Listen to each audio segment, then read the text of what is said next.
రాజువుడు, పుట్టంగానే రాజువుడు, అసలు యూదుల రాజుకి పుట్టినవాడు ఎక్కడున్నాడు అనే కోపంతో హేరోదు రాజు యేసు ప్రభువుని కనిపెట్టడానికి ఎక్కడ దాచేలో తెలియక పుట్టిన పసిపిల్లలందరినీ చంపేయమన్నాడు. అన్నాడా లేదా? ఏంటా ఎక్కడ కోపం చూస్తారు? హేరోదు రాజు మీ మేనమామ ఏంటి? మరేం మరి దేవుడి స్తోత్రం.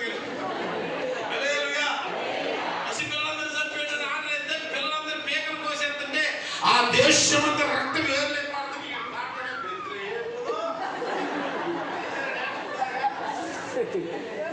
ప్రభు మిమ్మల్ని దీవించును గాక. నేను కోరుకున్న మంచి సంఘానికి ప్రభు నన్ను నడిపించినది వందనాలు. హల్లెలూయా. బెత్లెహేములో సందడి కాదురా. అసలు నేను ప్రసంగం రాసుకున్నాను. అర్ధరాత్రి కూర్చుని 3:30 బుర్రంతా నిప్పు చేత టీ పెట్టమని, ఇప్పుడు టీ పెట్టమన్నాడు. మా ఆవిడ లేపి 3:30 టీ పెట్టమంటే టీ తాగుతూ కూర్చుంటే ఒక రోజున దేవుడు ఒక ప్రత్యక్షత ఇచ్చాడు. ఏమి ఇచ్చాడు? ఎట్లా అంటావా చూడప్పటికండి దేవుడు అంటే ఎంత ప్రేమో తెలుసా? అంటారా? నిజం. పేరేంటి? పేరేంట్రా? సంతోష్ కుమార్ దేవుడు అంటే ఎంత ప్రేమ అంటే బండి మంది అక్కడ పడిపోవడం కింద హాస్పిటల్కి వెళ్ళకుండా ఎటు వచ్చి